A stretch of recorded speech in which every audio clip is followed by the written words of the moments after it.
Hello बच्चों, कैसे हैं? ना, welcome to you all in Saraswati academy. Exercise today we will solve the exercise 1.2, question number 2. ना, ये भी कल आपको बताए थे, हम लोग प्रूव किए थे कि so that root 5 is irrational. आज हम लोग ये प्लस वाला बताए थे कि आपको 2 नंबर का आता है. आज इसको हम लोग प्रूफ करेंगे. Prove that 3 + 2 root 5 is irrational. ना, तो इसमें भी उसी की तरह लेट कर लेंगे. पी बाई क्यू सब वही लिख देना है जैसे उसमें लिखे थे वैसे. where p by q is a rational number and p and q are co-prime. ना, और इसको यहाँ लिख लेंगे. जैसे इसको 3 को हम इधर ले जाएंगे राइट साइड, तो 3 क्या हो जाएगा? p by q माइनस 3 हो जाएगा. अब 2 root 5 equal to p minus, अब इसका एलसीएम ले लेंगे. 3 बाई इधर 1 हो जाएगा, इधर 1 हो जाएगा. अब q और 1 कर लेंगे तो q होगा. अब p माइनस, चूंकि इसके नीचे 1 है तो यहाँ 3 को q से मल्टीप्लाई होकर 3q हो जाएगा by q. 2 root 5 equal to, अब यहाँ रूट 5 इक्वल टू खाली हमको निकालना, 2 नीचे आ जाएगा. p minus 3q by 2q. ना, but p minus 3q by 2q is a rational number. क्या है? p, क्योंकि हम p बाई q को रेशनल नंबर माने हैं, तो p minus 3q by 2q भी एक रेशनल नंबर होगा. ना, so root 5 should be a rational number. जब ये इसके बराबर है तो इसको भी एक रेशनल नंबर होना चाहिए, लेकिन रूट 5 एक रेशनल नंबर है. ना, इसलिए हमारी मान्यता गलत है, और रूट 5 एक या जैसे 3 + 2 रूट 5 एक इरेशनल नंबर है.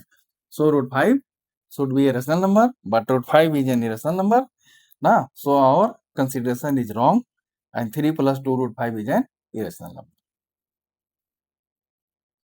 अब चलिए क्वेश्चन 3 पर.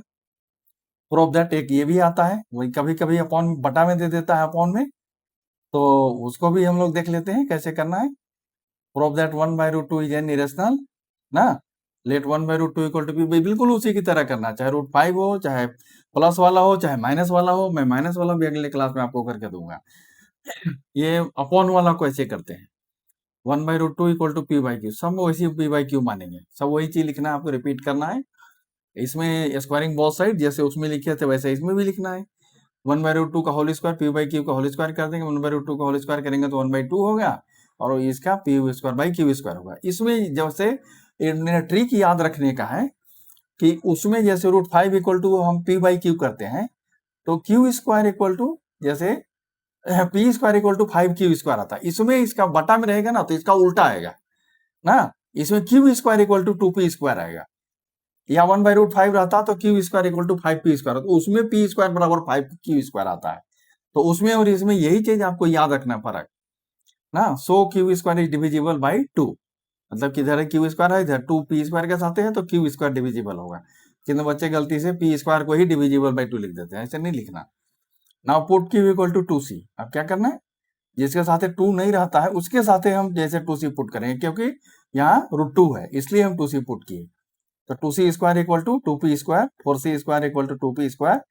ना, तो 4c स्क्वायर बाई 2 कर देंगे तो 2c square, p square equal to 2c square, so p square is divisible by 2. अब देखिए q भी डिविजिबल बाई 2 हो गया, p भी डिविजिबल बाई 2 हो गया. ना, जो कि रेशनल नंबर में होता ही नहीं है, क्योंकि उसमें कोई कॉमन नंबर नहीं होता, इसलिए हमारा एस्यूम्पशन गलत है, which contradict our assumption, and hence 1/√2 is ना एन इरेशनल नंबर. ठीक है, मिलते हैं अगले क्लास में वो माइनस वाले क्वेश्चन के साथ, और फिर मैं इस चैप्टर में एक्स्ट्रा क्वेश्चन करवाऊंगा जो बोर्ड में आए हुए क्वेश्चन है.